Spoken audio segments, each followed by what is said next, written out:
Hello दोस्तों, स्वागत है आप सभी का स्टडी राइज यूट्यूब चैनल पर। स्टडी राइज यूट्यूब चैनल पर सोशियोलॉजी, पॉलिटिकल साइंस, इकोनॉमिक्स और हिंदी साहित्य के प्रैक्टिस सेट करवाए जा रहे हैं, जो कि आपके आने वाले एग्जाम जैसे TGT, PGT, GIC, LT grade, KVS, net, JRF आदि एग्जाम्स के लिए काफ़ी हेल्पफुल रहेंगे। तो चलिए फिर शुरू करते हैं आज का वीडियो। आज का क्वेश्चन है क्वेश्चन नंबर 1। रिक्त स्थान भरिए निम्न शब्दों में से। रिक्त स्थान भरना है, जो भी शब्द दिए गए हैं। तो इसमें है अपराध एक, खाली जगह दिया हुआ है, अवधारणा है। तो अपराध कैसी अवधारणा है? सामाजिक, कानूनी, धार्मिक, आर्थिक। तो कैसी है? अपराध एक अवधारणा है। कैसी अवधारणा है? ये कानूनी अवधारणा है। कैसी है? कानूनी अवधारणा है। तो इसका बी ऑप्शन राइट आंसर होगा। अपराध एक कानूनी अवधारणा है। नेक्स्ट है क्वेश्चन नंबर 2। अपराध एक खाली जगह है। अब क्या है इसमें ऑप्शन में? सामाजिक व्यवहार है, अनुमोदित व्यवहार है, असामाजिक व्यवहार है या सामूहिक व्यवहार है। तो राइट आंसर क्या होगा? अपराध एक असामाजिक व्यवहार है। कैसा व्यवहार है? असामाजिक व्यवहार है। तो इसका सी ऑप्शन राइट आंसर होगा। अपराध एक असामाजिक व्यवहार है जिसे समाज में स्वीकृति प्राप्त नहीं होती है, फिर भी ऐसे कृत्य करने वाले लोग समाज विरोधी कार्यों में लिप्त रहते हैं। ठीक है, तो क्या होगा इसमें? Option number C right answer होगा। नेक्स्ट है क्वेश्चन नंबर 3। निम्नलिखित में से कौन सा परंपरागत अपराध नहीं है? तो कौन सा परंपरागत अपराध नहीं है? ऑप्शन में है चोरी, डकैती, नैगम अपराध या फिर बलात्कार। तो राइट आंसर क्या होगा? इसमें से क्या पूछा है कि परंपरागत अपराध नहीं है, तो जो नहीं है वही बताना है। तो देखो, चोरी, डकैती, बलात्कार ये सब तो कैसे हैं? परंपरागत रूप से चलते आ रहे हैं, मतलब बहुत टाइम पीछे से भी देखेंगे तो वो चलते आ रहे हैं। लेकिन नैगम अपराध इट मीन्स यानी कि कोऑपरेटिव क्राइम, तो ये क्या है? ये अभी का अपराध है। पहले कोऑपरेटिव क्राइम नहीं होते थे, लेकिन आजकल बहुत ज्यादा हो रहे हैं। तो यही हो जाएगा, परंपरागत अपराध नहीं है, तो नैगम अपराध इसका राइट आंसर होगा। नेक्स्ट है क्वेश्चन नंबर 4। एक डॉक्टर अपनी कंपाउंडर की हत्या कर देता है, उसका यह कृत्य कहलाएगा। अब क्या कहलाएगा ऐसा कृत्य? श्वेत भूषण अपराध, अपराध या फिर पाप या फिर उपयुक्त में से कोई नहीं। तो राइट आंसर क्या होगा? एक डॉक्टर अपने कंपाउंडर की हत्या कर देता है, तो ये कैसा है? ये अपराध माना जाएगा। क्या माना जाएगा? अपराध माना जाएगा। तो बी ऑप्शन इसका राइट आंसर होगा। डॉक्टर ने क्या किया? क्राइम किया, हाँ, तो अपराध किया उसने, तो इसका बी ऑप्शन राइट आंसर होगा। नेक्स्ट है क्वेश्चन नंबर 6। किसने कहा है कि अपराध वह क्रिया है जिसे राज्य ने सामूहिक कल्याण के लिए हानिकारक घोषित किया है और जिसके कर्ता को दंडित करने की शक्ति राज्य में है? तो ये जो डेफिनेशन है वो किसकी है? लैंडिस एवं लैंडिस की, या फिर गारोफेलो की, या फिर इलियट एवं मैरल की, या फिर इनमें से किसी की भी नहीं। तो राइट आंसर क्या होगा इसमें? कि अपराध वह क्रिया है जिसे राज्य ने सामूहिक कल्याण के लिए हानिकारक घोषित किया है और जिसके कर्ता को दंडित करने की शक्ति राज्य में है। तो ये जो डेफिनेशन दी है वो दी है लैंडिस एवं लैंडिस ने। किसने दी है? लैंडिस एवं लैंडिस ने। तो ए ऑप्शन इसका राइट आंसर होगा। नेक्स्ट है क्वेश्चन नंबर 7। बोगर ने अपराध की प्रकृति के आधार पर अपराधों को कितनी श्रेणियों में बांटा है? तो कितनी श्रेणियों में बांटा है बोगर जी ने? ऑप्शन में है 4, 5, 6 या 7। तो राइट आंसर क्या होगा? बोगर ने अपराध की प्रकृति के आधार पर अपराधों को 4 श्रेणियों में बांटा है। कितनी श्रेणियों में बांटा है? 4 श्रेणियों में बांटा है। तो इसका ए ऑप्शन राइट आंसर होगा। नेक्स्ट है क्वेश्चन नंबर 8। अपराध अपरिहार्य एवं सामाजिक जीवन का एक सामान्य पहलू है, यह विचार किसने व्यक्त किया था? तो ऑप्शन में है दुर्खीम, स्पेंसर, मेंडल, सीजर लॉम्ब्रेसो। तो राइट आंसर क्या होगा इसमें? कि अपराध अपरिहार्य एवं सामाजिक जीवन का एक सामान्य पहलू है। यह जो डेफिनेशन है वो किसकी है? वो है दुर्खीम जी की। किसकी है? दुर्खीम जी की है। तो ए ऑप्शन इसका राइट आंसर होगा। अपराध अपरिहार्य एवं सामाजिक जीवन का एक सामान्य पहलू है। यह विचार किसने व्यक्त किया है? दुर्खीम जी ने व्यक्त किया है। अच्छा, और क्या है कि उनके अनुसार जब समाज में संभ्रांति यानी कि कंफ्यूजन, संभ्रांति, जब समाज में संभ्रांति कंफ्यूजन पैदा होता है और क्या होता है, मानहीनता होती है। मानहीनता इट मीन यानी कि नॉर्मल लेसनेस है ना। तो तथा और क्या होता है, सामाजिक तंत्रों को नियमित करने वाला कोई समरूप नियम नहीं होता है। तो ऐसी परिस्थिति में व्यक्तियों की उपलब्धियां जो होती हैं तथा उनकी आकांक्षाओं में अंतर जो होता है वो काफी बढ़ जाता है और उनकी जीवन संतुष्टि काफी कम हो जाती है। ऐसी परिस्थितियों में लोगों में आपराधिक प्रवृत्तियां जो होती हैं वो तीव्र हो जाती हैं, जिससे कि वो क्या करता है, वो फिर अपराध करने लग जाता है। तो इसका ए ऑप्शन राइट आंसर होगा। नेक्स्ट है क्वेश्चन नंबर 9। निम्नलिखित में से आकस्मिक एवं दीर्घकालिक अपराधी को किसने दो भागों में विभाजित किया है? तो किसने विभाजित किया है? ऑप्शन में है अलेक्जेंडर एवं स्टाफ, हेंडरसन, सदरलैंड, के डेविस। तो राइट आंसर क्या होगा कि किसने आकस्मिक एवं दीर्घकालिक अपराधी को दो भागों में विभाजित किया? वो किया है अलेक्जेंडर एवं स्टाफ ने। किसने किया है? अलेक्जेंडर एवं स्टाफ ने, यानी कि ए ऑप्शन राइट आंसर होगा। अलेक्जेंडर एवं स्टाफ ने अपराधियों को दो समूहों में विभाजित किया है। कौन कौन से हैं? आकस्मिक अपराधी और दीर्घकालिक अपराधी। नेक्स्ट है क्वेश्चन नंबर 10। अपराध शास्त्र का कौन सा संप्रदाय मानता है कि अपराधी जन्मजात होता है? तो ये तो बहुत फेमस है कि कौन सा है संप्रदाय जो मानता है कि अपराधी जो होता है वो कैसा होता है? जन्मजात होता है। तो ऑप्शन में देखो, प्रारूपवादी संप्रदाय, शास्त्रीय संप्रदाय, समाज शास्त्रीय संप्रदाय या फिर भौगोलिक संप्रदाय। तो कौन सा संप्रदाय मानता है कि अपराधी जन्मजात होता है? तो वो मानता है प्रारूपवादी। कौन सा है संप्रदाय? प्रारूपवादी संप्रदाय, यानी कि ए ऑप्शन इसका राइट आंसर होगा। अपराधियों को जन्मजात अपराधी मानने वाले विद्वानों के संप्रदाय को प्रारूपवादी संप्रदाय कहा जाता है। इस संप्रदाय की मान्यता है कि अपराधी जो होते हैं वो कैसे होते हैं? जन्मजात होते हैं तथा अपराधियों की कुछ शारीरिक या मानसिक विशेषताएं भी होती हैं। ठीक है, जन्मजात कैसे मानेंगे कि उनकी कुछ शारीरिक विशेषताएं होंगी, कुछ मानसिक विशेषताएं इस प्रकार की होती हैं जो उन्हें अन्य सामान्य व्यक्तियों से भिन्न प्रमाणित करती हैं। तो इस आधार पर क्या माना है कि अपराधी जन्मजात होते हैं? कौन से संप्रदाय ने? प्रारूपवादी संप्रदाय ने। तो ए ऑप्शन राइट आंसर होगा। नेक्स्ट है क्वेश्चन नंबर 11। अपराध का कौन सा सिद्धांत सुखवाद पर आधारित है? तो कौन सा सिद्धांत सुखवाद पर आधारित है? ऑप्शन में है शास्त्रीय सिद्धांत, समाजवादी सिद्धांत, प्रारूपवादी सिद्धांत या समाज शास्त्रीय सिद्धांत।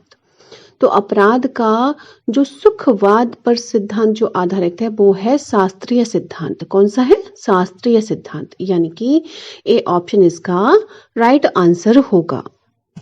इसमें शास्त्रीय संप्रदाय जो है वो उसके प्रणेता बेंथम थे। उसके प्रणेता कौन थे? बेंथम। यानी कि शास्त्रीय, अगर ये क्वेश्चन आ जाए कि शास्त्रीय संप्रदाय के प्रणेता कौन थे, तो आपको क्या राइट करना होगा? उसमें बेंथम ऑप्शन होगा, तो वहां पे वो हमें सही करना होगा। अच्छा, उन्होंने क्या किया कि इंग्लैंड में यह सिद्धांत काफी लोकप्रिय हुआ। जब उन्होंने ये सिद्धांत बनाया, शास्त्रीय सिद्धांत, तो क्या हुआ? इंग्लैंड में काफी लोकप्रिय हुआ और 1764 में 1764 ईस्वी में बेकेरिया ने इस सिद्धांत का उपयोग अपनी दंड शास्त्र में किया। किसमें? दंड शास्त्र में, यानी कि अपराध शास्त्र में किया। बेकेरिया के अनुसार अपराध सुखवादी दर्शन पर आधारित है। किसके आधार पर? बेकेरिया ने कहा कि अपराध जो है वो सुखवादी दर्शन पर आधारित है तथा व्यक्ति तभी अपराध करता है जबकि वह सुख दुख की तुलना करके यह अनुभूति करता है कि उसे अपराध करने से दुख की अपेक्षा सुख अधिक मिलेगा। व्यक्ति अपराध क्यों करता है? क्योंकि उसे यही तो आकांक्षा होती है कि अगर मैं, मान लो कोई व्यक्ति है जो चोरी कर रहा है है ना। तो वो इसलिए तो चोरी करता है कि भाई उसके पास धन अधिक हो जाएगा, वो अच्छे से अपनी जो भी जीविका है वो चला पाएगा, या फिर जो भी उसकी ज़रूरतें वो पूरी कर पाएगा। तो उसकी आकांक्षा क्या हो गई, उसकी अनुभूति क्या हो गई कि दुख की अपेक्षा उसे क्या ज़्यादा मिलेगा, सुख ज़्यादा प्राप्त होगा। ठीक है, तो उसे ऐसा अपराध करने से दुख की अपेक्षा क्या मिलेगा, अधिक सुख अधिक मिलेगा। तो इसीलिए सुखवादी दर्शन पर आधारित इस सिद्धांत की यह मान्यता है कि व्यक्ति तभी अपराध करता है जब उसे इससे अधिक सुख प्राप्त हो। ठीक है, ये किस सिद्धांत का है, यह है शास्त्रीय सिद्धांत का के अनुसार बताया गया है। और इसके प्रणेता कौन थे, बेंथम जी थे। और ये जो 1764 में लाया गया वो बेक्केरिया के द्वारा इसमें लाया गया। तो यही 2-3 क्वेश्चन बनते हैं इस पे, शास्त्रीय सिद्धांत पे। ठीक है, तो इसका राइट आंसर क्या होगा, ऑप्शन नंबर ए, शास्त्रीय सिद्धांत। नेक्स्ट है क्वेश्चन नंबर 12, जन्मजात अपराधी का सिद्धांत किस विद्वान ने प्रस्तुत किया। अब जन्मजात अपराधी का सिद्धांत किस विद्वान ने प्रस्तुत किया है, तो देखो सदरलैंड, डार्विन, टैफ्ट, लोम्ब्रेसो। तो इसका जो राइट आंसर होगा वो सबको ही पता है, क्या है, जन्मजाति अपराध का सिद्धांत किसने दिया है, तो वो दिया है लोम्ब्रेसो जी ने। किसने दिया है, लोम्ब्रेसो ने। तो इसका डी ऑप्शन राइट आंसर होगा। और इसमें लोम्ब्रेसो के अतिरिक्त जो विद्वान है, मतलब जो वो हैं, तो वो माने जाते हैं, गैरोफेलो माने जाते हैं, एक एनरिको फेरो माने जाते हैं। ठीक है, तो ये जो 2-3 लोग हैं, इन्होंने अपराधियों को क्या माना है, जन्मजात अपराधी माना है। ठीक है, तो यही इनमें पूछा जाता है। गैरोफेलो भी आ गया, तो वो भी हमें किसमें वो दिखाएंगे, वो दिखाएंगे हम प्रारूपवादी संप्रदाय के अंतर्गत, जिसमें कि ये माना जाता है कि जन्मजात जो अपराधी होता है वो कैसा होता है, जन्मजात होता है। नेक्स्ट है क्वेश्चन नंबर 18, अपराध के मैक्रो समाजशास्त्र सिद्धांत के अंतर्गत निम्नलिखित में से कौन सा सिद्धांत आता है। तो कौन सा सिद्धांत आता है अपराध की मैक्रो समाजशास्त्र सिद्धांत के अंतर्गत, तो ऑप्शन में देखो, विसंगति सिद्धांत, भेदक सामाजिक संगठन का सिद्धांत, उपसंस्कृति सिद्धांत, या फिर उपयुक्त सभी। तो इसमें जो राइट आंसर होगा वो होगा ऑप्शन नंबर डी, यानी कि उपयुक्त सभी। विसंगति का सिद्धांत भी आ जाएगा, भेदक सामाजिक संगठन का सिद्धांत आ जाएगा, उपसंस्कृति सिद्धांत आ जाएगा, ये सभी आ जाएंगे। अपराध के मैक्रो समाजशास्त्र सिद्धांत में 4 प्रमुख सिद्धांत होते हैं। कौन कौन से, विसंगति यानी कि एनोमी का सिद्धांत, विभिन्न अवसर सिद्धांत, विचलित उपसंस्कृति का सिद्धांत, और विरोधी नीति या अंतर्विष्ट सिद्धांत। तो ये किसमें आते हैं, ये 4 मैक्रो समाजशास्त्र सिद्धांत कहे जाते हैं। अच्छा, नेक्स्ट है क्वेश्चन नंबर 19, सूची 1 के साथ सूची 2 का मिलान करते हुए सही उत्तर का चुनाव नीचे दी गई कोड के द्वारा दीजिए। तो इसमें देखो, सूची 1 और सूची 2 मिलान करना है।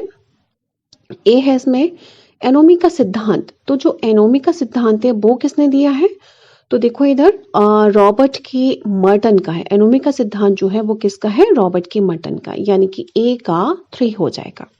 अच्छा, अब है इसमें विभेदक अवसर, तो विभेदक अवसर जो है वो किसका है, ये दिया है क्लोवार्ड ओहोलिन ने। किसने दिया है, क्लोवार्ड ओहोलिन ने, यानी कि बी का फर्स्ट हो जाएगा, विभेदक अवसर क्लोवार्ड ओहोलिन। अब सी है इसमें विभेदक साहचर्य, जब साहचर्य की बात आ जाए तो वो किसने दिया है सिद्धांत, वो दिया है सदरलैंड जी ने। किसने दिया है, सदरलैंड जी ने। तो विभेदक साहचर्य का सिद्धांत किसका है, सदरलैंड जी का। अब डी है लेबलिंग सिद्धांत, तो जो लेबलिंग सिद्धांत दिया है वो दिया है हार्वर्ड बेकर ने। किसने दिया है, हार्वर्ड बेकर ने, यानी कि डी का 2 हो जाएगा। तो इसके अकॉर्डिंग जो राइट आंसर होगा वो होगा option number D, right answer होगा, option number D right answer होगा। नेक्स्ट है क्वेश्चन नंबर 20, निम्नलिखित दोनों सूचियों के सही विषयों का मिलान करें तथा तदनुसार नीचे दी गई कोड से अपने उत्तर का चुनाव करें। तो देखो इसमें श्वेत भूषण अपराध सूची 1 में दिया है, श्वेत भूषण अपराध, तो ये किसका है, सदरलैंड जी का। श्वेत भूषण अपराध किसका है, सदरलैंड जी का, तो ए का 2 हो जाएगा। अब इसमें बी दिया है जैविकीय अभिगम, तो जो जैविकीय अभिगम है वो कैसी है, एक यूरोपीय अपराध शास्त्रीय धारणा है। ये कहाँ से, मतलब जो जन्म हुआ था वो कहाँ से हुआ था, यूरोप से। तो जैबिकी अभिगम की जो अवधारणा है वो कहाँ से हुआ? यूरोपीय अपराध शास्त्र से। अच्छा, सी इसमें दिया है शरीर विज्ञानी अभिगम। तो शरीर विज्ञानी जो अभिगम है उसका जो राइट आंसर होगा इसमें 4 से मिलान होगा। शरीर विज्ञानी अभिगम का किससे मिलान होगा? 4, यानी लॉम्ब्रोजियम अभिगम। शरीर विज्ञानी अभिगम क्या हो गया? लॉम्ब्रोजियम अभिगम। अब डी है इसमें समाज शास्त्रीय अभिगम। तो समाज शास्त्रीय अभिगम जो है वो अमेरिकी अपराध शास्त्रीय संप्रदाय से संबंधित है। किससे संबंधित है? अमेरिकी अपराध शास्त्रीय संप्रदाय से संबंधित है समाज शास्त्रीय अभिगम। तो इसके अकॉर्डिंग जब हम मिलान करेंगे तो इसमें सी ऑप्शन राइट आंसर होगा। कौन सा राइट आंसर होगा? Option number C right answer होगा। यानी कि श्वेत बसंत अपराध सदरलैंड का, जैबिकी अभिगम यूरोपीय अपराध शास्त्रीय का, और है शरीर विज्ञानी अभिगम लॉम्ब्रोजियम अभिगम से रिलेटेड है, और समाजशास्त्रीय अभिगम किससे रिलेटेड है? तो वो है अमेरिकी अपराध शास्त्रीय संप्रदाय से। नेक्स्ट है क्वेश्चन नंबर 21। अपराध शास्त्र में विभेदक साहचर्य के सिद्धांत का प्रतिपादन किया था। तो विभेदक साहचर्य का सिद्धांत किसने दिया था? अभी बताया था पिछले वाले क्वेश्चंस में। तो देखो इसमें टाफ्ट ने, गिलिन एवं गिलिन ने, लॉम्ब्रेसो ने या सदरलैंड ने। तो राइट आंसर क्या होगा? अपराध शास्त्र में विभेदक साहचर्य के सिद्धांत का प्रतिपादन किया है तो वो किसने किया है? सदरलैंड जी ने। किसने किया है? सदरलैंड जी ने। तो डी ऑप्शन इसका राइट आंसर होगा। अमेरिकी समाजशास्त्र के शिकागो परंपरा के प्रतिनिधि जो एडविन एच सदरलैंड हैं, उन्होंने बहुत सारे अनुभवाश्रित तथ्यों के आधार पर विभेदक साहचर्य मूलक सिद्धांत दिया है। क्या दिया है? विभेदक साहचर्य मूलक सिद्धांत दिया है। उन्होंने इस सिद्धांत का यानी कि जो विभेदक साहचर्य सिद्धांत है उसका प्रतिपादन किया है। कभी कभी इसे ही संस्कृति संचरण सिद्धांत क्या कहा जाता है? संस्कृति संचरण सिद्धांत अगर वर्ड आ जाए तो वहां पे कंफ्यूजन नहीं करना है, वही विभेदक साहचर्य कहा जाएगा, उसे ही संस्कृति संचरण सिद्धांत भी कहा जाएगा। ठीक है, यानी कि कल्चरल ट्रांसमिशन थ्योरी अगर ये आ जाए तो वो किसकी है? वो भी जो विभेदक साहचर्य मूलक है वही है। और क्या है? और इसे ये भी कहा जाता है उप संस्कृति सिद्धांत भी कहा जाता है। ये तीनों एक ही चीजें हैं। क्या कहा जाता है? उप संस्कृति सिद्धांत, यानी कि सब कल्चर थ्योरी। क्या है? सब कल्चर थ्योरी भी कहा जाता है। तो इसमें तीनों चीजें ही याद कर लेगा कि इसमें एक तो हो गया विभेदक साहचर्य मूलक सिद्धांत, और इसे क्या कहा जाता है? इसे संस्कृति संचरण सिद्धांत यानी कि कल्चरल ट्रांसमिशन थ्योरी, और इसे उप संस्कृति सिद्धांत यानी कि सब कल्चर थ्योरी भी कहा जाता है। ठीक है, सदरलैंड का कहना है कि जब व्यक्ति को समाज में समायोजित करने का कोई वैध तरीका नजर नहीं आता है। क्या बताया सदरलैंड जी ने? कि जब व्यक्ति को समाज में समायोजित करने का कोई वैध तरीका नजर नहीं आता है तो वह विसामान्य व्यवहार करने लगता है। कैसा करने लगता है? विसामान्य व्यवहार करने लगता है। यह विसामान्य व्यवहार करने वाले व्यक्ति की कोई व्यक्तिगत खोज नहीं है, क्योंकि समाज में पहले से ही इस प्रकार की उपसंस्कृति मौजूद होती है और वह उससे संपर्क में आकर उसका अनुसरण मात्र करता है। ठीक है, तो और क्या है कि उनका जो विचार है यानी कि सदरलैंड जी का, उनके विचार से अपराधी जो होते हैं वो जन्म से नहीं होते हैं, व्यक्ति समाज में आकर सीखता है। ठीक है, सदरलैंड जी क्या मानते हैं कि जो अपराधी होता है वो जन्मजात नहीं होता है, वो कैसे व्यक्ति पैदा होता है, समाज में देखता है, समाज में आकर वो सीखता है। उन्हीं के शब्दों में क्रिमिनल बिहेवियर इज लर्नड। क्या बताया उन्होंने? कि जो अपराधी व्यवहार है वो क्या किया जाता है? सीखा जाता है। कैसा? सीखा जाता है। जैसे कि हम देखते हैं कि जो छोटे बच्चे होते हैं तो हम उन्हें गलत आदतों से रोकते हैं। क्यों रोकते हैं? कि भाई जो कोई गंदा व्यक्ति है या कोई गंदा बच्चा है जो ऐसी हरकतें कर रहा है, जैसे मान लो कोई जैसे कि तंबाकू वगैरह खा रहा है या सिगरेट पी रहा है या कुछ ऐसे व्यसन में पड़ा हुआ है, तो हम क्या कहते हैं अपने बच्चे से कि भाई उस बच्चे से दूर रहो। ठीक है, वो सही नहीं है। वहां पे क्या क्या बता रहे कि ऐसा व्यवहार नहीं करना है, ये गलत व्यवहार है। या फिर कोई बच्चा चोरी करता है तो वो मतलब दूसरा बच्चा भी देखा देखी कर लेता है किसी बच्चे की चोरी, और फिर वो घर पे लेके अपनी मम्मी पापा को बताता है वो चीज़ें कि हाँ मैंने ये चुराया। तो उसके मम्मी पापा का जो बिहेव होता है वो कैसा होता है कि नहीं ये गलत बात है ना, कि ये अगर ऐसा करोगे तो तुम चोर बन जाओगे, फिर चोर को पुलिस पकड़ के ले जाएगी। तो ये बिहेवियर क्या होगा, वहां पे लर्न सिखाया जा रहा है, गलत करने के लिए भी प्रोन किया जा रहा है। ठीक है, तो ये किसने बताया, ये सदरलैंड जी ने बताया। नेक्स्ट है क्वेश्चन नंबर 22। अपराध के विभेदक साहचर्य सिद्धांत का निरूपण किसने किया था। तो क्वेश्चन रिपीट हो गया, आपको पता है इसका आंसर क्या होगा। ऑप्शन नंबर सी, सदरलैंड जी ने। किसने, सदरलैंड जी ने। अपराध के विभेदक साहचर्य सिद्धांत का निरूपण किसने किया था, सदरलैंड जी ने। तो सी ऑप्शन राइट आंसर होगा। नेक्स्ट है क्वेश्चन नंबर 23। अपराध शास्त्र में भेदक संगति का सिद्धांत प्रतिपादित किया गया था, तो किसके द्वारा किया गया था। टाफ्ट द्वारा, क्लिनार्ड द्वारा, सदरलैंड द्वारा या लोम्ब्रेसो द्वारा। तो राइट आंसर क्या होगा, भेदक संगति का सिद्धांत। क्या है, भेदक संगति का सिद्धांत का प्रतिपादन जो किया था वो किया था सदरलैंड जी ने। किसने, सदरलैंड जी ने। तो इसका सी ऑप्शन राइट आंसर होगा। नेक्स्ट है क्वेश्चन नंबर 24। आपके अनुसार किसने स्थिति जन्य और सुव्यवस्थित अपराधों का वर्गीकरण किया है। तो किसने किया है, बाल्टन ने, गिम्बस ने, बोगर ने या लेमर्ट ने। तो इसका जो राइट आंसर होगा कि आपके अनुसार किसने स्थिति जन्य और सुव्यवस्थित अपराधों का वर्गीकरण किया है।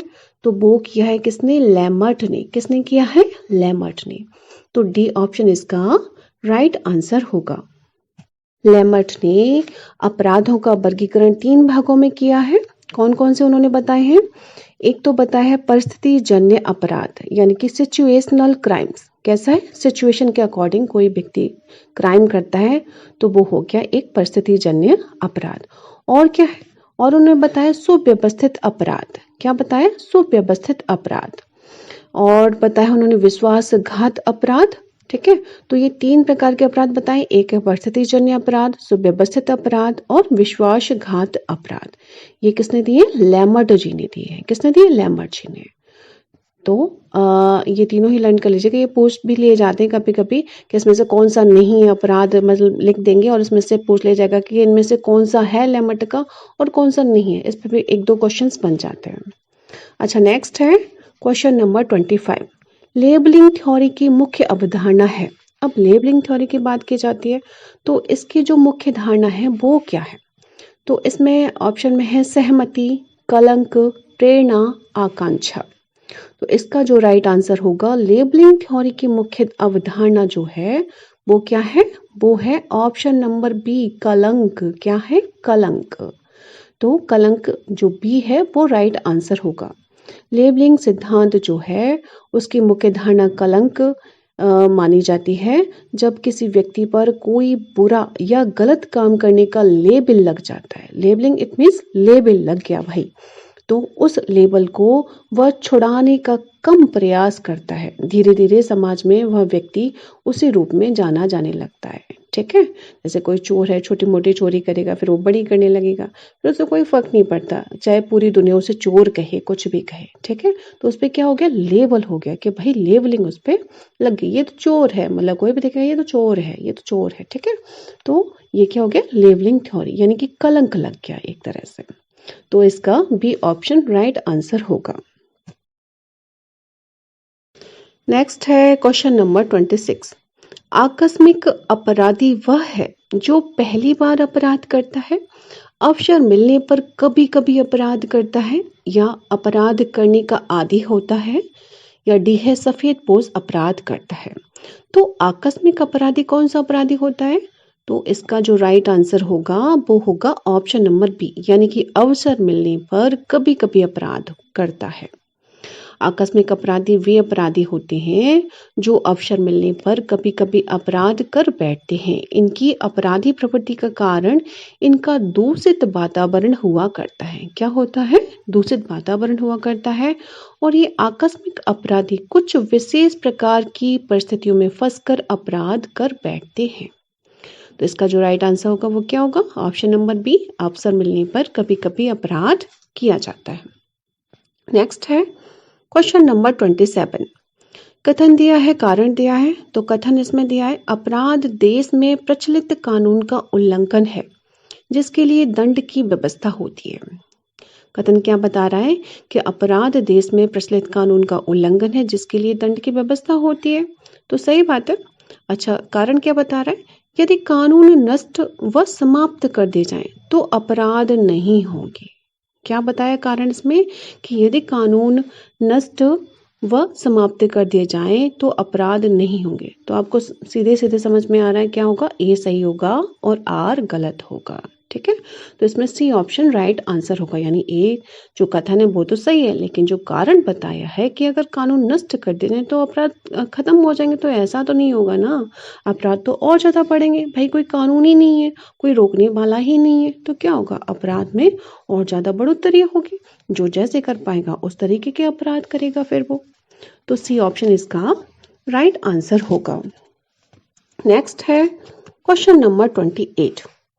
एक वयस्क अपराधी एवं एक बाल अपराधी में भेद करने का क्या आधार है?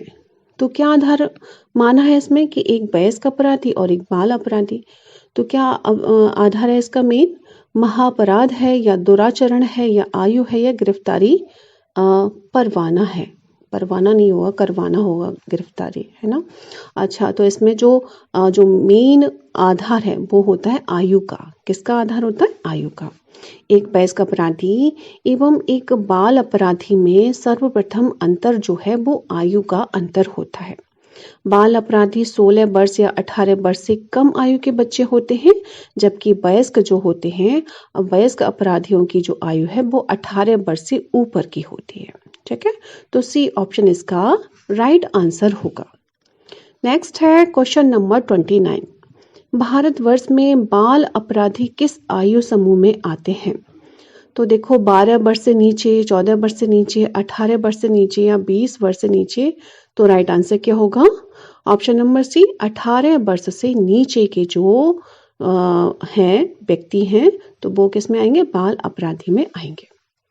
तो सी ऑप्शन राइट आंसर होगा। नेक्स्ट है क्वेश्चन नंबर 30। एक वयस्क अपराधी और एक बाल अपराधी में भेद करने का आधार है। तो क्वेश्चन रिपीट हो गया है, तो इसका आंसर आपको पता ही है। देखो इसमें ऑप्शन नंबर सी जो है आयु, वो राइट आंसर होगा। नेक्स्ट है क्वेश्चन नंबर 32। निम्न में से कौन सा कारक बाल अपराध का कारण है? तो इनमें से कौन सा कारक जो है वो बाल अपराध का कारण है? देखो, विच्छिन्न परिवार, शिक्षा, व्यक्तित्व, संस्कृति। तो इसका जो राइट आंसर होगा इसमें जो बाल अपराध का कारण है वो क्या होगा? विच्छिन्न परिवार। कैसा? विच्छिन्न परिवार। यानी ए ऑप्शन राइट आंसर होगा, ब्रोकन होम। बाल अपराध का एक कारण विच्छिन्न परिवार है, यानी ब्रोकन होम भी है। जब माता पिता हमेशा झगड़ा करते रहते हों और क्या हो, पारिवारिक वातावरण बहुत ही गंदा हो गया हो, दूषित हो गया हो, तो वहां पे बच्चे क्या होता है? अपराध की ओर बढ़ने लगते हैं। तो इसका ए ऑप्शन राइट आंसर होगा। नेक्स्ट है क्वेश्चन नंबर 33। कथन दिया है, कारण दिया है। तो कथन बता रहा है इसमें कि गंदी बस्तियां बाल अपराध के लिए उत्तरदायी हैं। अच्छा, और कारण क्या बता रहा है? कि गंदी बस्तियां ना होती तो बाल अपराध भी ना होते। तो देखो इसमें क्या सही है? गंदी बस्तियां बाल अपराध के लिए उत्तरदायी हैं, तो ये बात तो सही है कि गंदी बस्तियां जो होती हैं वो बाल अपराध के लिए उत्तरदायी होती हैं, क्योंकि वहां पे उनके लिए फैसिलिटी पूरी नहीं होती है, उनकी जो जरूरतें होती हैं वो पूरी नहीं होती हैं। ठीक है, लेकिन अब क्या दिया है इसमें कारण कि गंदी बस्तियां ना होती तो बाल अपराध भी ना होते। तो ऐसा ये जो कारण है वो गलत है, यानी कि आर गलत है और ए सही है। तो इसका सी ऑप्शन जो है ए सही है परंतु आर गलत है, ये राइट आंसर होगा। गंदी बस्तियों में यौन अपराध अधिक पाए जाते हैं। गरीबी के कारण जो बच्चे होते हैं इधर उधर घूमते रहते हैं, जिससे बाल अपराध होता है, बाल अपराध को बढ़ावा मिलता है, आवारागर्दी पनपती है उससे। ठीक है, तो ये बात तो सही है, लेकिन अब अगर गंदी बस्तियां ही बिल्कुल ही खत्म कर दो तो अपराध नहीं होंगे, तो ऐसा बिल्कुल भी नहीं है, अपराध तो भी होंगे। नेक्स्ट है क्वेश्चन नंबर 34। भारत के अधिकांश राज्यों में किस आयु के लड़कों द्वारा किए जाने वाले सामान्य अपराध को बाल अपराध माना जाता है? तो ऑप्शन में देखो 5 से 15 वर्ष, 6 से 18 वर्ष, 7 से 16 वर्ष और 10 से 21 वर्ष। तो इसका जो राइट आंसर होगा वो होगा ऑप्शन नंबर बी, यानी कि 6 से 18 वर्ष के जो व्यक्ति होते हैं, लड़के होते हैं, अगर अपराध करते हैं तो बाल अपराध के अंतर्गत आएंगे। तो बी ऑप्शन इसका राइट आंसर होगा। किशोर न्याय यानी कि बालकों की देखरेख और संरक्षण अधिनियम 2000 कौन सा है 2000 तथा संशोधित अधिनियम 2015 के अनुसार बालक लड़का एवं लड़की से ऐसा व्यक्ति अभिप्रेत है कि जिसने 18 वर्ष की आयु पूरी नहीं की है। भारत के अधिकांश राज्यों में 18 वर्ष से नीचे के बालकों द्वारा किए जाने वाले सामान्य अपराध को बाल अपराध माना जाता है। ठीक है, तो इसका बी ऑप्शन राइट आंसर होगा। नेक्स्ट है क्वेश्चन नंबर 35। एक बालिका अपचारी इट मीन्स अपराधी की अधिकतम आयु सीमा क्या होती है? तो ऑप्शन में है 16 वर्ष, 18 वर्ष, 19 वर्ष या 21 वर्ष।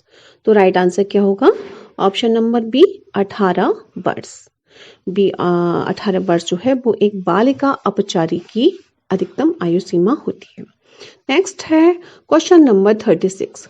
एक 4 वर्ष के लड़के ने अपने चचेरे भाई को चाकू घोंप दिया है। बालक की यह क्रिया कहलाएगी, क्या कहलाएगी ये? तो देखो अपराध कही जाएगी, बाल अपराध कही जाएगी, श्वेत वशन अपराध कही जाएगी या उपयुक्त में से कोई नहीं। तो क्या होगा? इसका जो राइट आंसर होगा वो होगा ऑप्शन नंबर डी। क्या होगा? ऑप्शन नंबर डी, यानी कि उपयुक्त में से कोई नहीं। क्योंकि अब क्या इसमें बताया 4 वर्ष का लड़का है, भाई 4 वर्ष का बच्चा है तो वो इस किसी भी श्रेणी में नहीं आएगा। ठीक है, तो इसमें ये बताया गया है कि जो भारतीय दंड संहिता है उसके अनुसार 7 वर्ष तक के बालक का अपराध अक्षम माना जाता है। कैसा माना जाता है? अक्षम माना जाता है, यानी वो अपराध की श्रेणी में नहीं आता है 7 वर्ष से कम का। तो option number D right answer होगा। तो फ्रेंड्स आज के लिए बस इतना ही, मिलते हैं नेक्स्ट वीडियो में। तब तक पढ़ते रहिए और अपने लक्ष्य की तरफ आगे बढ़ते रहिए। Thanks for watching my video.